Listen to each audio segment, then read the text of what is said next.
Blonde is a fictionalized story of the life of blonde bombshell Marilyn Monroe. It's billed as a biopic and by the director Andrew Dominik as an emotional nightmare fairy tale. The movie stars Ana de Armas as a tragic Hollywood starlet who died of an overdose in 1962 at age 36. It's also based on the best-selling fictional biography of the same name by Joyce Carol Oates. The book creatively combines three different personas into who we know as Marilyn Monroe. First, there's Norma Jean Baker, Marilyn Monroe's actual name, the wholesome, normal girl with a naive, vulnerable heart. The second persona is Marilyn Monroe, the pinup sex symbol and movie goddess. The third, the blonde, is a symbol of the American upper class in marketing and advertising. These personas are important because the film weaves in and out of each as it chronicles Monroe's life. Despite the film being fictional, let's take a deep dive into the real life of Marilyn Monroe and compare it to the nearly 3-hour story Netflix would have you believe. This is Blonde, Fact or Fiction. Warning: Blonde is Netflix's first NC-17 rated film for strong sexual content. I can't show all the scenes I'll be talking about, and I'll be spoiling the entire movie, so proceed with caution. Blonde is an incredibly difficult film to watch as it features scenes of child abuse, rape, drug abuse, and more. At the start of the film, a young Norma Jean Baker is nearly drowned by her mother in a bathtub full of hot water. Because of this, and her deteriorating mental health, her mother is admitted to a psychiatric hospital. But did this really happen? Well, there's no evidence that Gladys Baker, Norma Jean Baker's mother, ever tried to drown her daughter. However, Monroe's third husband, playwright Arthur Miller, said in a 1968 interview that Monroe told him her mother had threatened to kill her at least 3 times. Also, Marilyn's mother was indeed institutionalized most of her life, and she spent her early childhood in foster homes and an orphanage in LA. As a matter of fact, she married her first husband at the age of 16 in order to avoid having to return to the orphanage. Quick question for you. Do you know how Marilyn Monroe got her name? In Blonde, Norma Jean's manager, Mr. Shin, gives her the iconic name. However, in real life, studio executive Ben Lyons came up with Marilyn because she reminded him of Marilyn Miller, the Broadway musical star, and Norma suggested Monroe, a surname on her mother's side of the family. Early in the film, Norma Jean takes a meeting with Mr. Z, presumably Darryl F. Zanuck, the head of 20th Century Fox, with the hopes of scoring a studio contract. She does receive the contract, but shockingly only after he rapes her. Did Marilyn Monroe get her first contract by being raped by the head of a major movie studio? While the sexual abuses by studio moguls during the golden age of Hollywood are well documented, there's no proof that Zanuck raped Monroe. This is according to the Guardian biographer Anthony Summers, who said, in interviews with almost 700 people, I encountered nothing to suggest that any Hollywood producer raped Monroe. One of the more fascinating aspects of Marilyn Monroe's life that the film explores is her relationship with 2 other people haunted by fame. Charles Cass Chaplin Jr., the son of famed entertainer Charlie Chaplin, and Edward G. Robinson Jr., son of notable actor Edward Robinson Sr. In the film, Marilyn meets them in an acting class and they go home together to have a threesome. Throughout the movie, they become tabloid fodder when they morph into a throuple as Marilyn falls in love with both men. But Marilyn's relationship with Cass and Eddie ends after she becomes pregnant with one of their babies and is forced to get an abortion by the studio. Was Marilyn Monroe in a throuple with Charles Chaplin Jr. and Edward G. Robinson? While it was true that Marilyn dated Chaplin Jr. for a short period of time, there's no direct evidence of a 3-way involving Edward Robinson Jr., nor that the men were bisexual.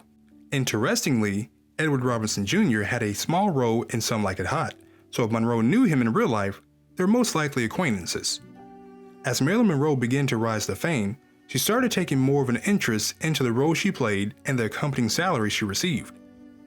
In Blonde, this is apparent right before she signs on to 1953's Gentlemen Prefer Blondes. In the movie, her agent tells her she's receiving $5,000 to play the lead role, while her co-star Jane Russell, who was more well known at the time, will receive $100,000. Was Marilyn's salary actually $5,000? Monroe was really paid roughly $15,000 for the musical comedy, while Russell, a veteran actress, made about $150,000.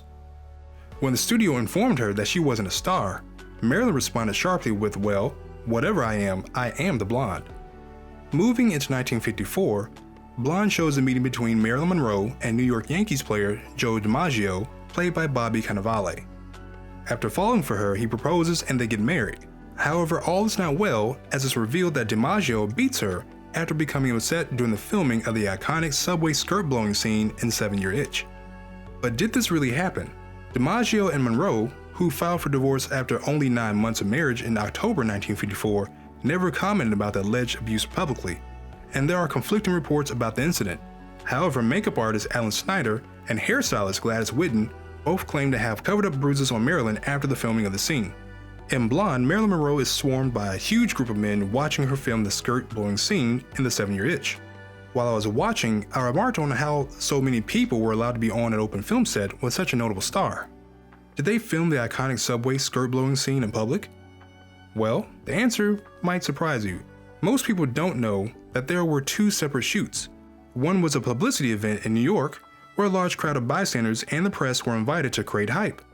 The noise of the crowd rendered the film footage unusable, and director Billy Wilder reshot the scene on a closed soundstage in Los Angeles.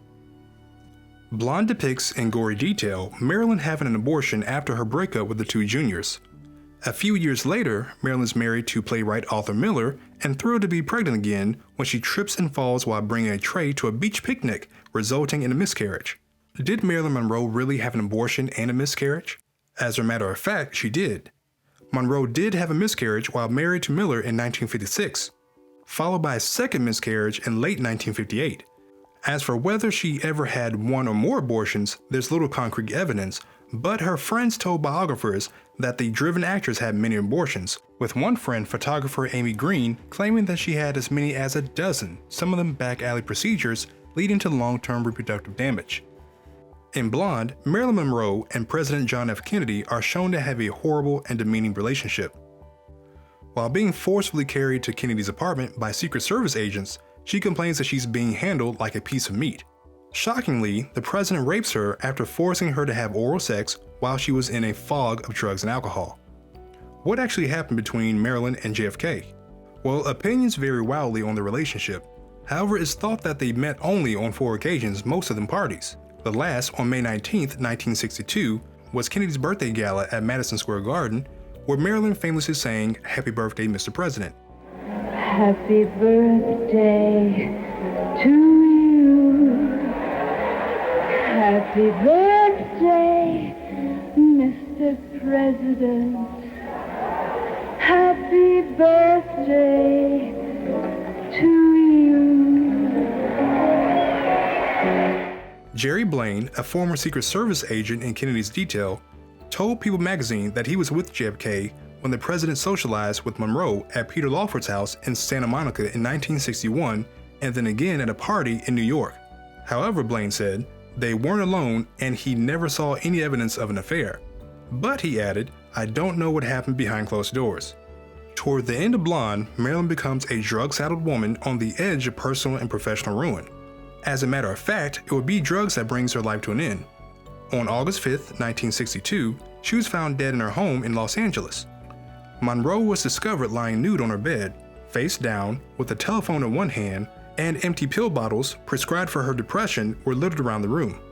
After a brief investigation, Los Angeles police concluded that her death was caused by a self-administered overdose of sedative drugs and that the mode of death is probable suicide. As I mentioned before, Blonde was definitely one of the most difficult films I've ever sat through. Not only for its fever dream-like storytelling, but also because of the hardships faced by its protagonist. Norma Jean Baker goes from being a woman with a broken childhood to a broken woman trapped under the shadow of her celebrity alter ego that brought her fame and fortune. So what did you think of the movie? Let me know in the comments below, and if you enjoyed this video, please like and subscribe so you don't miss the next one. Thanks for watching, and since you're here, check out this video for more.